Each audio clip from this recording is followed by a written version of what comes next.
The Australian FIDE master Bobby Cheng is facing Igor Khenkin from Russia, who has just played the move Rook C8. Bobby is an exchange up, Rook for minor piece, in this case it's a bishop, and he has to find a way of regrouping his pieces to apply maximum pressure to the position. Otherwise, Black will have chances of drawing. Here, White found an excellent way to coordinate. What would you play here, and why?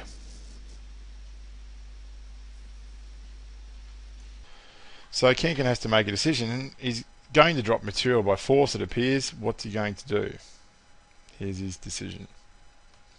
He sacrifices for the light squared bishop. Interesting.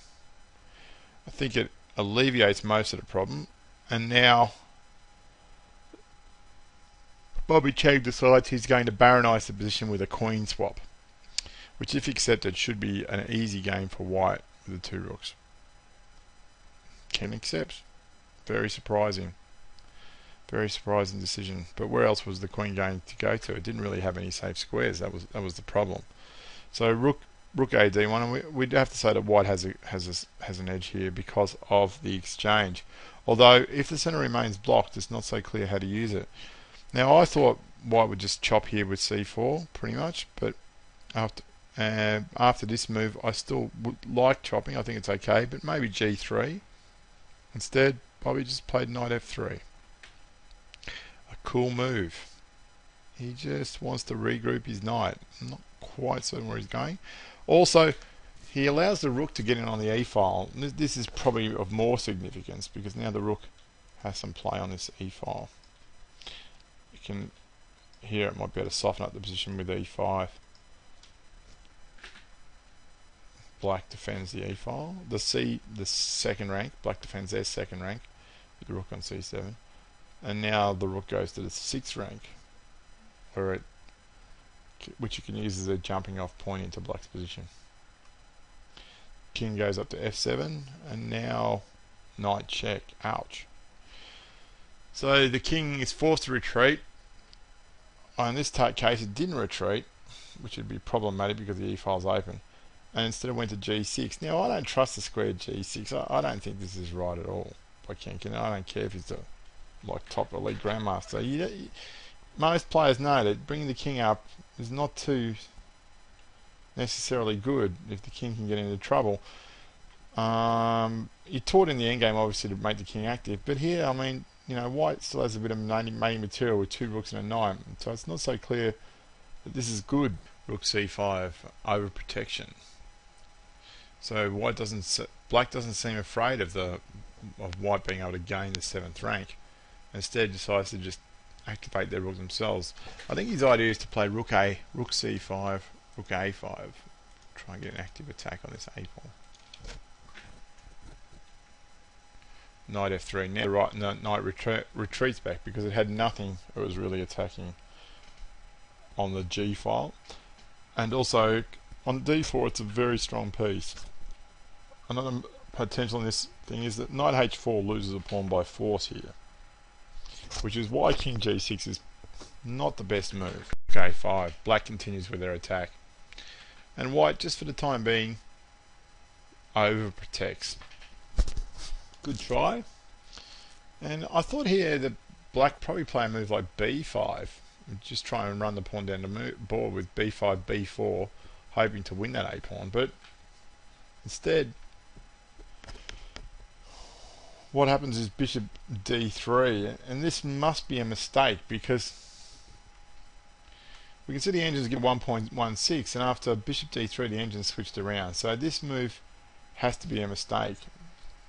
The idea is to overprotect f5, keep it defended, and this seems a natural thing to want to do, but f5's gone by force. There's nothing you can do about it, so I wouldn't be worried about it too much. And instead of taking the f-pawn, what happens anyway is the rook goes to the 7th rank, where it's now cut the king off from the f7 square, thus preventing any return by Black back into their side of the board. Bishop b5. Let's look at this. So rook e7 wasn't the best move according to the computer. Rook e7 here was a mistake as well. Computer saying rook e3 was a much better move, or rook d1. Not sure how this works. So what's the threat with rook e3? Rook e3, new variation. And what's the idea? I mean, to me, bishop a6 doesn't seem right, but okay, let's just look at this. If bishop e4, knight e5 check, king h6, rook h3. Ouch, it's starting to look pretty ugly. Knight h5 and f3 is just crushing because g4 will win a piece. So it appears that the king is unsafe and that attempts to regroup the bishop don't help. But rook e7 was inaccurate because it wasn't the best way of attacking the king. So what should black play here? The computer says king h6. Makes a little bit of sense, to be honest. Get out of the pin. But instead, king can blunder. So king h6 was clearly a better try. And now the idea is that if the knight centralizes, then you play bishop b5. And just support. Remove the threat, support. And black should be slightly worse still. I mean, clearly, probably white's still clearly better, but black's not as bad as what happens in the game. So bishop b5. So with bishop b5, he keeps the rook off the d7 square and allows the knight to keep moving. It also prevents the rook from going to the e8 square. So it looks like he wants to coordinate with this knight with this move. That's the way I read it. And now Bobby Cheng just wins a pawn by force. So knight h4, king h5, knight f5, and white has a big edge here. White's a pawn up. White's king's safer. And white has threats. The major threat being knight g7. What does black do?